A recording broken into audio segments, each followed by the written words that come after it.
Eu não gosto muito do Redcast, mas o Nicoleles tem feito falas bem interessantes lá. Vamos ver juntos. Tem gente hoje falando, tem filósofos americanos falando hoje, eu acabei de ler, que eles sinceramente acreditam que a universidade, como a gente conhece, está em perigo. Que é possível que elas desapareçam. Por causa da IA? Por uma conjuntura de fatos. A IA é um fator, porque né, os grandes, eu não vou mencionar os nomes para não entrar em conflito, mas os grandes proponentes do barato estão dizendo para você. Eu vou mencionar um jovem, um moleque que eu estou falando dele o tempo inteiro, porque ele é o feitor de escravos da modernidade, o Alexander Wang, que é o atual CEO de AI da Meta, que era o dono de uma empresa chamada Scale AI, cuja função era recrutar preço de banana as pessoas mais miseráveis do mundo para fazer data labeling. Sim. Para categorizar grupos de dados e para remover conteúdos violentos, pornográficos, coisas horrorosas, né? Só que pagava centavos de dólar por hora, não tinha nenhuma regulamentação, o cara não tinha um emprego garantido, trabalhava uma hora aqui, uma hora daqui, 6 meses, em campo de refugiado, no meio de lugar nenhum no Quênia. Meu Deus. Esse cara era o feitor de escravos. Qual a recompensa da sociedade moderna? Esse moleque, que é um dropout do MIT, vendeu a empresa dele para a Meta por 14 bilhões e virou CEO, deslocando o LeCun, que é um dos pais do Deep Learning. O pai do Deep Learning. Imagine, o cara teve que ir embora para a França porque um moleque tomou o lugar dele. Pois bem, o que esses caras estão dizendo? Peter Thiel, esse Alexander Young, vários. Para que ir para a universidade? Não vai ter emprego.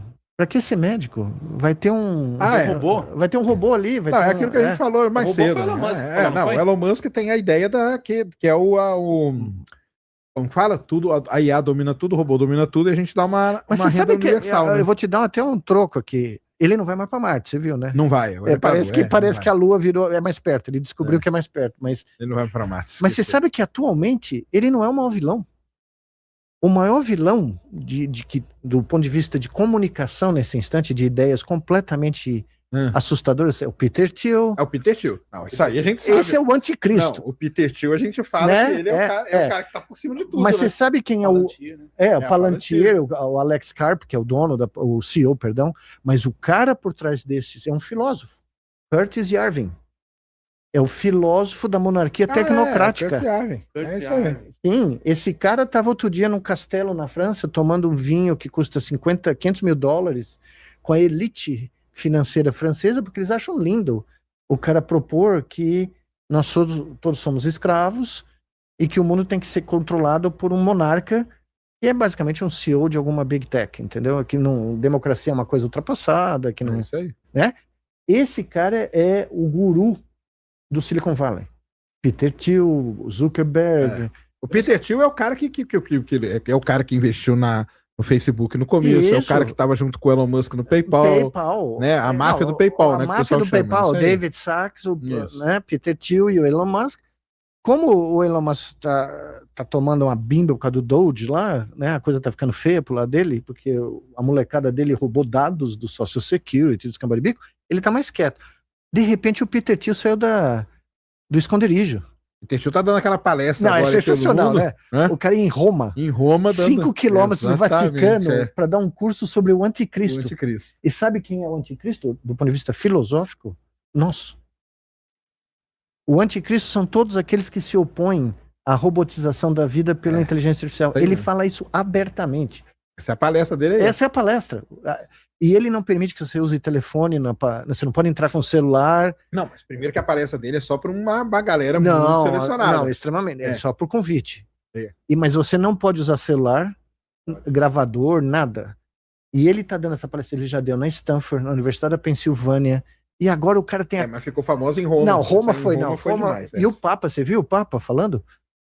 O Papa falou... Não vi o que ele falou. O Papa não se dirigiu a ele. Né, não falou a ele. Diretamente. O Papa é americano. Sim, o novo Papa americano, Exatamente. Ele falou, não, que esses apóstolos, né, do apocalipse, da loucura, não tem nada a ver com a teologia, nada disso. Mas o que eles fizeram? Eles transformaram uma visão filosófica em uma teologia. Sim. Onde a AI é o Deus. Né? Nós temos um culto agora. E curiosamente ele funciona como um culto. Você tem os cardeais, né? Você tem as Big Five, né? O Big Seven, aliás, a Fab Seven que eles chamam lá nos Estados Unidos, né?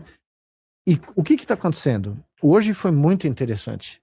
Hoje foi um dia, dependendo das consequências, né? Porque você tem empresas que estão investindo esse ano. O ano passado já foi um absurdo. Foi 350 bilhões de dólares em CAPEX. Data center, chip, todas essas coisas. É o plano do Donald Trump quando ele assumiu, né? O segundo mandato, que Isso. é investir 500 o Stargate, né? Já foi pro vinagre. Porque aí o Elon Musk falou a verdade, eles não têm o dinheiro. Não tem dinheiro, não tem de onde tirar. O SoftBank ia entrar com 40 bi, tá desesperado pedindo um empréstimo e ninguém tá dando empréstimo para eles.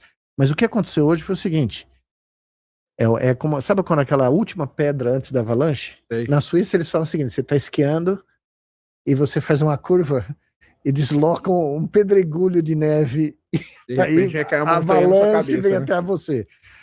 Hoje a Disney anunciou que vai cancelar $1 bilhão investido no OpenAI para criar os filmezinhos lá com um aplicativo que eles tinham, que é Sora, alguma coisa Sora. assim. Sora, é. Do nada. Porque o OpenAI diz que vai descontinuar o aplicativo. Por quê? Porque eles não têm cash flow. O dinheiro sumiu. Sim.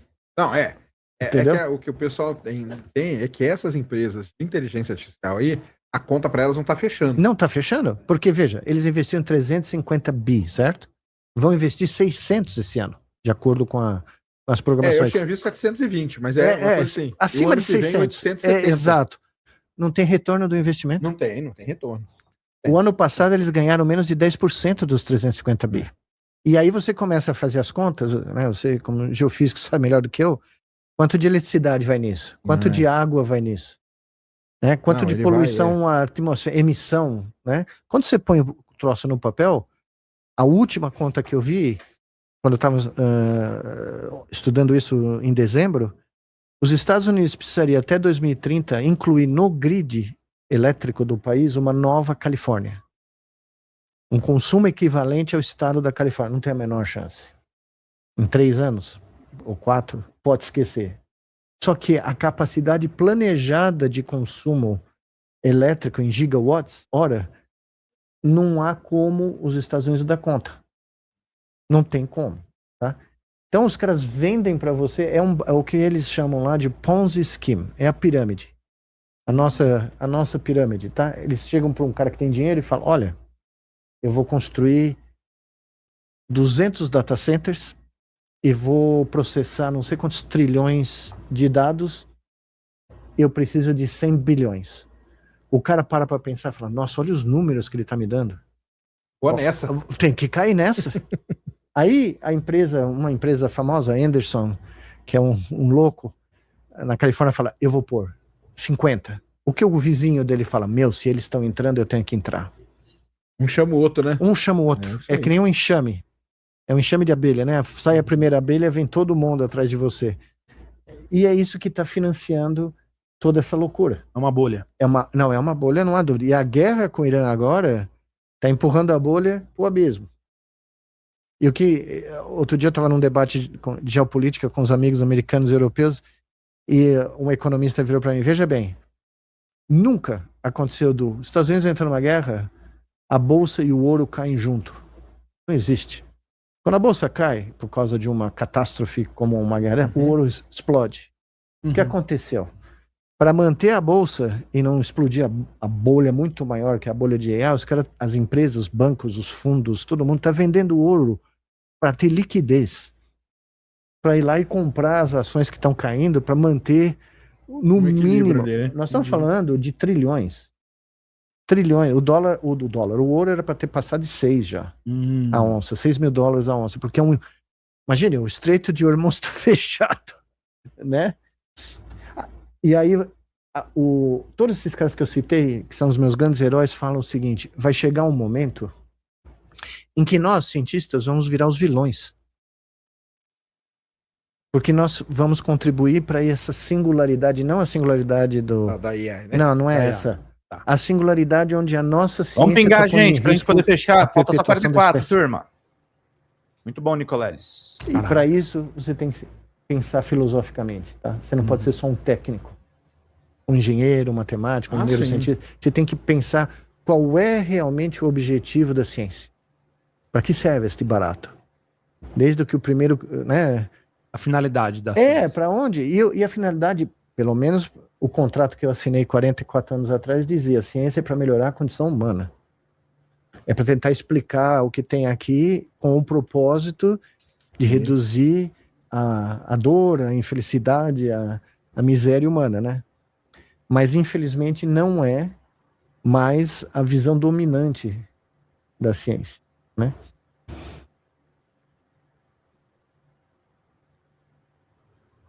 É isso aí, gente. Deixa eu ver aqui outro corte interessante. É o impacto da tecnologia na mente humana. Vamos lá, gente. Pinguem. Falta só 44.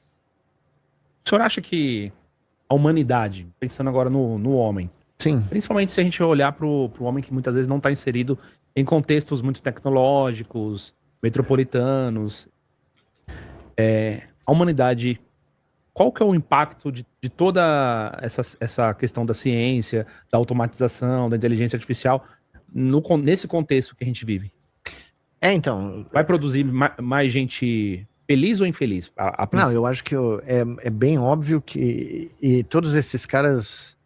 O livro que eu terminei hoje, do Joseph Weizenbaum, foi escrito em 1975, em Boston. Né, ele era professor do MIT. Inclusive, ele foi embora do MIT. Ele terminou a carreira dele no MIT em 96, curiosamente, e voltou para a Alemanha.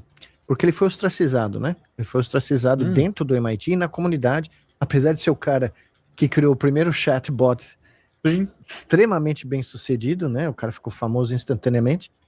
Ele foi, como ele criticou, né? Por exemplo, ele era claramente, para mim, até um choque, porque eu não imaginava, mas eu entendo porque ele era contra a criação de interface cérebros-máquina. Ele não usa esse termo, que é a gente que criou esse termo, mas ele diz, não, conectar o cérebro humano com computadores é quase obsceno, porque você vai destruir a liberdade do ser humano. Ele não estava pensando em reparar pessoas que não conseguem andar, claro. Não tava, né, ele não correu a ele... Essa aplicação médica, clínica, teria... Né, e para estudar o cérebro em animais, tal, isso aí não ocorreu a ele. Mas o que ele fala o seguinte, eu moro aqui em Boston, na periferia da cidade de Boston, que é uma cidade... Harvard, MIT, extremamente intelectualizada. Só que se eu vou perguntar para a recepcionista do prédio da Harvard ou da MIT, o que você acha da sua vida? 75, tá? Ela fala, eu virei um autônomo, eu não faço nada diferente, a minha rotina é a mesma todo dia. Ou seja, ele vai perguntando motorista de táxi, ele vai perguntando para todas as pessoas comuns ao redor, né, do campus da Harvard, no campus do MIT, e o que ele encontra? E ele fala... um grau de infelicidade inacreditável, que um professor universitário como eu nunca imaginaria. Porque eu estou no meu laboratório, me divertindo, brincando, fazendo... Mas quando eu vou perguntar para o cara que limpa o laboratório do MIT, a vida do cara é miserável. E ele te fala abertamente. Agora, 75, nós estamos em 2026. Vixe Maria. Pensa o que aconteceu de lá para cá. E o que é interessante, ele não fala porque esses dados de economia saíram um pouco depois, mas se você pegar, é um gráfico espetacular que descreve os Estados Unidos de uma maneira, é um gráfico só, que é o seguinte, se você pegar duas curvas, aumento de produtividade e aumento de ganho salarial da sociedade americana, começando em 1971 até hoje, o que você vê é a produtividade explodiu. Ou seja, o sistema econômico, o capitalismo americano, tá produzindo mais, tá eficiente. Tá O salário dos caras de hoje está no nível de 74. O próximo, ou seja, os ganhos de produtividade não foram distribuídos para quem melhorou a indústria de produtividade. Claro que tem automação, mas o trabalhador americano que viu tudo isso acontecer, né, não teve uma parcela de ganho nesse... Claro. E esse gráfico é bem triste mesmo, porque é chocante. Ele começa lá atrás, isso. E aí passa uma década, 2 décadas, 3, e aí é bem na hora que tem realmente assim, essa quebra que nunca mais recupera, né? Não recupera. E antes vinha acompanhando igualzinho, e assim, ó, aumento da produtividade, aumento do salário. Mas esse é o grande choque, porque depois da Segunda Guerra Mundial, isso vinha par a par. Então você trabalhava na Ford, eu tinha um vizinho, né, que foi engenheiro da Ford, ou um professor de uma universidade, a vida inteira. Você passava 40 anos. Ah, sim, antigamente era assim, né? A pessoa entrava no emprego e ficava para sempre. Para sempre. Né? E o cara saía com a pensão da GM, a pensão da Ford, da IBM. Os caras falavam, a pensão da IBM, você vai ser rei quando você se aposentar. Obrigado, Marcos. Obrigado, Drible. Acabou tudo isso. Então, o que está acontecendo hoje? Qual é o maior índice de crescimento demográfico, né, de pessoas em condição de rua nos Estados Unidos? População aposentada. Acima de 60 37 anos. é o que falta, gente. Já estão perdendo a casa. Porque não tem como pagar. Porque eles salvaram dinheiro achando, né, que eles iam estar vivendo... Só que não teve ali a paridade. Não teve a paridade, o pessoal não está conseguindo, né? Então, quando você fala de qual é o impacto humano de todos esses gizmos que nós criamos, né? Claro, eu sempre falo e uso essa frase o tempo inteiro. A conveniência está matando a agência humana. Então a gente hoje tem ferramentas digitais que fazem um monte de coisa que a gente fazia antes, a gente mesmo. Então a conveniência está matando a agência. E qual que é o resultado final disso? Não é a felicidade. Pelo menos por todas as análises que estão sendo feitas no mundo inteiro, né? Tanto é que a geração dos meus filhos, né, 35, 36 anos, né, nesse 30, 36, 38, perdão, eles... É a primeira geração do pós-guerra americano que acredita que eles não vão ter o mesmo nível de qualidade de vida dos pais. Caramba. E isso é, assim, você pergunta para qualquer moleque nessa faixa etária americana, eles não têm acesso a casa, porque o americano aos 20 saía do college, né, achava um emprego, a primeira coisa que ele fazia era comprar uma casa. Ali para comprar, né? Quando eu cheguei nos Estados Unidos, o meu chefe virou para mim, imagine, vindo do Brasil nos anos 80, hiperinflação, a minha fortuna, eu cheguei nos Estados Unidos, eu tinha no bolso $1.000. Tinha uma greve, acho que eu já contei isso pra você, tinha uma greve do transporte público em Nova York, eu tinha que chegar na Filadélfia. Eu gastei $300 num táxi. O meu chefe me reembolsou, né? Mas o meu chefe chegou para mim, eu falei, morri, né? Obrigado, 30% de tudo que eu gastei tenho. Na primeira noite. Não, e o cara falando para mim que era o taxista que ele trabalhava para máfia, então era bom ele me pagar. Bom, né? E não tinha cartão de crédito, você não pagava táxi com cartão de crédito, nada disso. Bom, o meu chefe chega para mim 6 meses depois, eu pós-doc, tá? Falou, não, acabamos de publicar esse mega trabalho, eu quero que você fique aqui quando você tiver. Quando você vai comprar sua casa? Eu falei, o quê? Olha, interessante o que o Drible falou aqui. É bem isso mesmo. Para depois acusar quem criticar, né? Pedro, cheguei atrasado hoje, ouvi o editorial e acho que a escolha de mulheres como fonte, na verdade, o Eduardo e o Paulo Figueiredo sendo usados como fonte, né? Proposital, para alegar misoginia em caso de discordância. É isso mesmo. É uma armadilha. Obrigado, Socorro Gondim, querida. Vamos lá, gente, para a gente poder seguir aqui, faltando neste exato momento R$27 de superchats ou de Pix. Muito obrigado pela generosidade de vocês e pela audiência, viu, gente? Tá bem bacana aqui para a gente poder tocar. Vamos lá. Como assim? Porque para eles era natural. Você saía do college, você conseguiu seu primeiro emprego, né? Mesmo como professor universitário. Sim. E você ia lá... Hoje não. Porque o americano ele dá muito valor. O cara tem um emprego, aquilo ali é uma garantia, né? É uma garantia. Era, né, pelo menos. Não, né? você usava garantia. Quando eu fui comprar, quando eu mudei para Carolina do Norte e comprei minha primeira casa como professor da Duke, eu cheguei no banco, eu não tinha nada, né? Só tinha o meu emprego e uma poupança, mas muito pequena. Eu cheguei lá, falei, preciso comprar essa casa, gostei. Ele falou, não tem problema. Qual é o seu emprego? Ele falou, eu sou professor da Faculdade de Medicina da Duke. Ele falou, temos a garantia. Hoje, e vai no banco hoje e fala que você é professor da USP, o professor do MIT, se você consegue um empréstimo com essa garantia. De jeito nenhum, né? De jeito nenhum. Mas você ser um professor, no caso, na Carolina do Norte, na maior universidade do estado, eles sabiam que você não ia embora, você não ia fugir, você não ia dar o cano, não ia dar o cano. Então, o Mumford fala uma coisa muito interessante, que outro grande historiador da história da ciência, fala da tecnologia, na realidade, que quando você introduz uma nova tecnologia, seja ela qual for, o efeito é ecológico na sociedade humana. Ele não afeta simplesmente a tarefa para a qual essa tecnologia foi criada. ela tem um impacto em toda a dinâmica, né? A cadeia social, a cadeia individual, a cadeia de produção. Hoje você pode trabalhar em casa com um telefone celular, né, ou um laptop, você é uma empresa. Amém. Né? Você é uma empresa, aliás, ninguém sabe que você trabalha na sua casa, né? Você cria todo um aparato digital e te dá esse status de ter uma empresa, né? Todavia, e ele fala outra coisa, e os impactos ecológicos, do ponto de vista da cadeia dinâmica, são imprevisíveis. Quem pode mandar 7? Eles não são mensuráveis. Obrigado, Sandra Ferreira. Então, o que aconteceu na Suécia agora, não sei se vocês viram, a Suécia acabou de anunciar, retirou todos os computadores da sala de aula. E sabe o que eles acabaram de anunciar semana passada? O maior programa... claro que a Suécia é desse tamanho, né? Mas o maior programa do Ministério da Educação da Suécia, 83 milhões de dólares, a primeira parcela do programa, comprar cadernos, canetas, lápis, caneta tinteiro, para as crianças voltarem no ensino primário.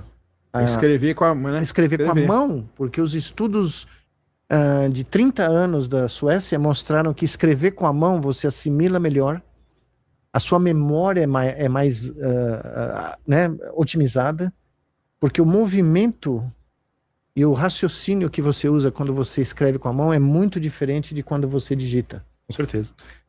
Então a Suécia, sim, isso é né, e a Finlândia já tinham feito isso, né? Por quê? Porque o mundo privado na Finlândia, eu fui lá em 2019, isso me contaram na Universidade de Helsinki. As empresas estavam reclamando que os prédios que vinham dos arquitetos finlandeses era tudo igual. Você não conseguia distinguir em Helsinki, porque os arquitetos eram treinados com o mesmo CAD/CAM, com o mesmo sistema. Então, as campanhas publicitárias eram todas iguais. Então, as empresas não conseguiam distinguir. Então, o cara fala, pô, o meu competidor, sei lá do que, Arenque, o Arenque 2 da Finlândia, né, o McDonald's de Arenque da Finlândia, tem a mesma campanha publicitária do componente Burger King do Arenque, né? É a mesma coisa. Então, como que você vai diferenciar? Como que o consumidor vai saber? Por quê? Porque tudo está sendo homogeneizado. Né? E você falou da filosofia, os grandes caras do século XIX, do começo do século XX, os caras da mecânica quântica, Einstein, Bohr, Heisenberg, né? Todos tinham interesse filosófico. Todos acreditavam que a filosofia era fundamental, o estudo da filosofia, né? Para a ciência que eles estavam fazendo. Tanto é que quando o Bohr chega e fala, não, o observador tem um impacto. Quando ele observa, a função lá colapsa, colapsa, né? Colapsa a função de onda. A função de onda colapsa, né? E né, o gato, né? O famoso gato do Schrödinger, né? O gato Schrödinger. E o Einstein odiava isso, porque ele tinha uma visão determinística da natureza, né? Mas a filosofia era parte dos debates dos caras. O Einstein falava, Deus não joga dados. O que isso quer dizer? Não é que ele acreditava em Deus, nada disso. É que na visão cosmológica dele, filosófica, o universo não podia ser aleatório. Esse é o debate, né? E onde você tem esse debate hoje? Você vai numa reunião de neurociência, eu deixei de ir agora, com a pandemia não deu para ir mais, mas 40 mil neurocientistas do mundo inteiro, tá? Em qualquer cidade, tem poucas cidades nos Estados Unidos que conseguem reunir o evento. É tão gigantesco. Você tem uma ideia, quando é em Nova Orleans, o Bourbon Street, que é onde tem o Mardi Gras no carnaval, é só neurocientista. Você entra no bar, é só neurocientista. Eu não bebo, mas o pessoal vai beber, eu ia lá com meus amigos, você sentava numa mesa, os caras falando só do cérebro, outra mesa só, né? Agora, entra nessa reunião e tenta discutir uma questão filosófica.